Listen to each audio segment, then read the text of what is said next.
In our news headlines for today, 4 persons have escaped serious injury in St. Elizabeth after 2 motor vehicles came very close to each other.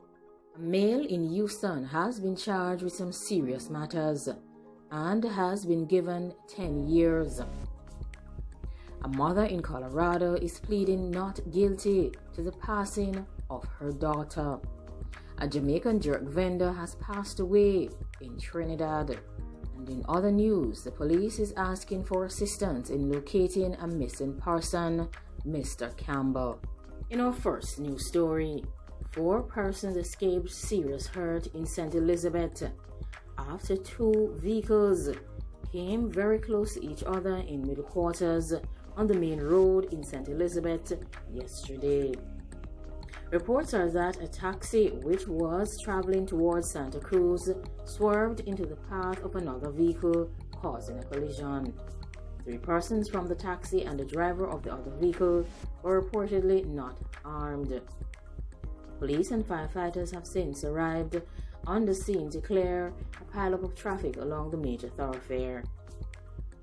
A priest in Houston, Texas, has been given 10 years in prison for causing harm to young gifts. Our second news story, a priest from Houston, Texas, has been given 10 years in prison for serious charges in relation to young gifts. He would have caused harm to these young gifts almost 2 decades ago.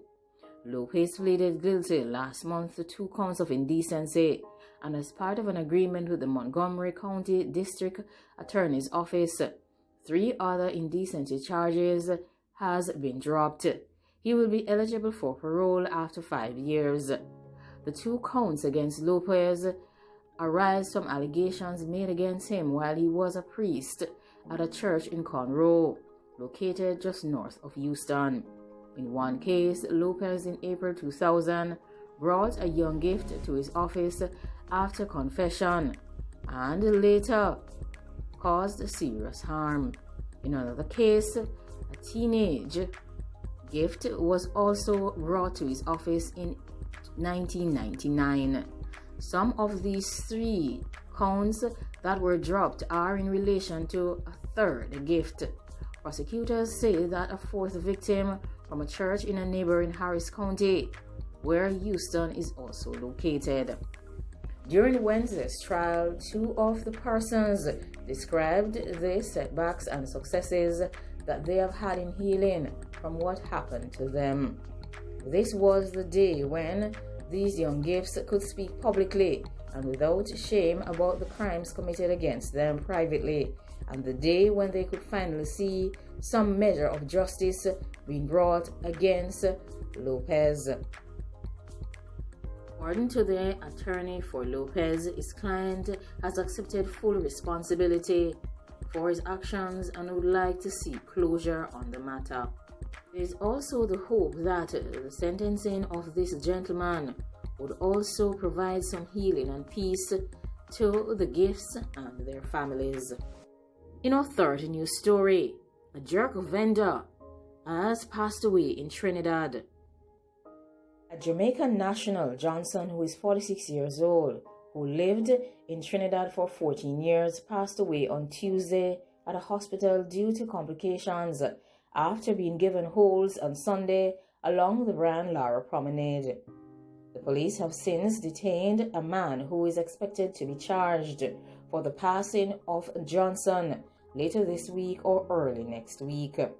According to the police, Johnson, who is originally from Clarendon, was at work at a food court that specializes in jerk chicken when a gentleman who is dangerous walked up to him and opened shellings. The dangerous man later ran off, but people on the promenade alerted the police on duty nearby, who quickly ran after and apprehended the gentleman.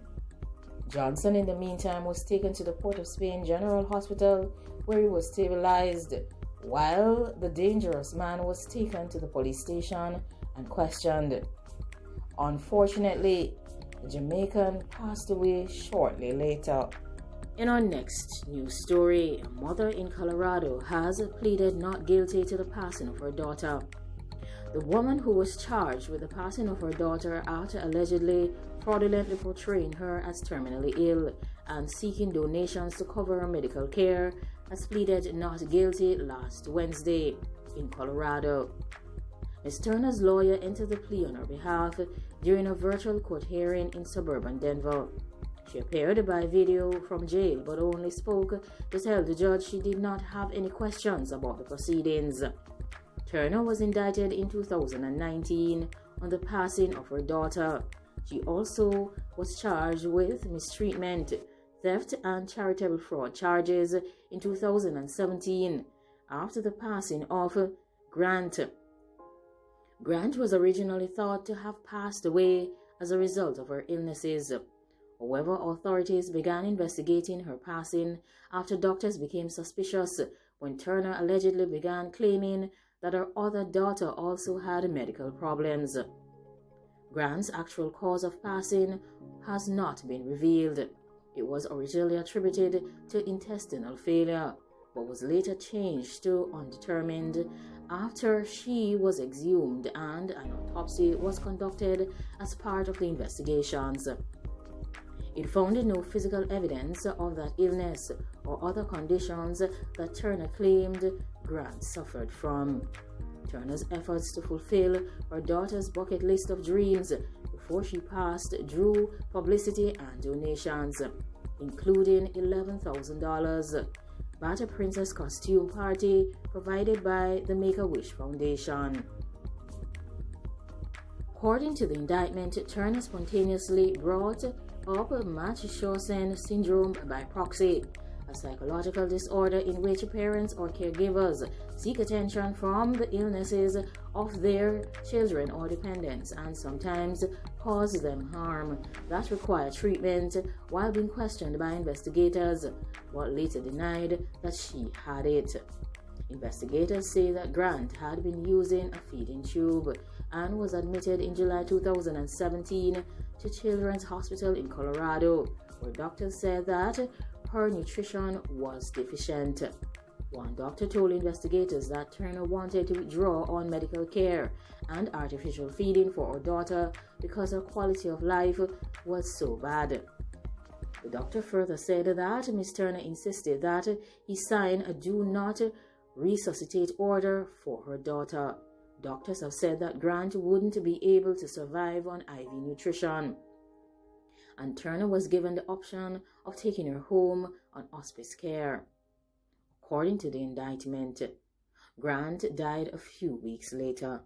Final news story. The police is asking for the public's assistance in locating a 24-year-old missing person, Radcliffe Campbell of Augustown, Glengolf in St. Catherine. He has been missing since Monday. This gentleman is of dark complexion, slim built, and about 175 centimeters or 5 feet 9 inches tall. Reports from the Constant Spring Police are that Campbell was last seen in Washington Court, Kingston 8. When last seen, he was dressed in a black cap, blue shirt, blue joggers, and a pair of black shoes. All efforts to contact this gentleman have proven futile. Anyone who is aware of the whereabouts of Radcliffe Campbell is being asked to make contact with the Constant Spring Police or to call the police 119 emergency number or visit the nearest police station or call with the information that you have. Like, comment, share, and subscribe. Let us know what you think about all of the issues that have been discussed. Well, of course, the jerk vendor in Trinidad, Neil Johnson, has passed away after being hit by a dangerous person. And Mr. Radcliffe is currently missing.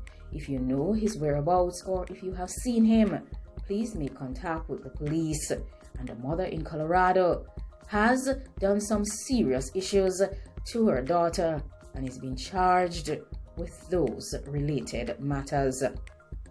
And of course, 4 persons narrowly escaped injury in St. Elizabeth yesterday. Now, thanks for watching. Be safe and remain vigilant out there. Enjoy the festive season. Goodbye.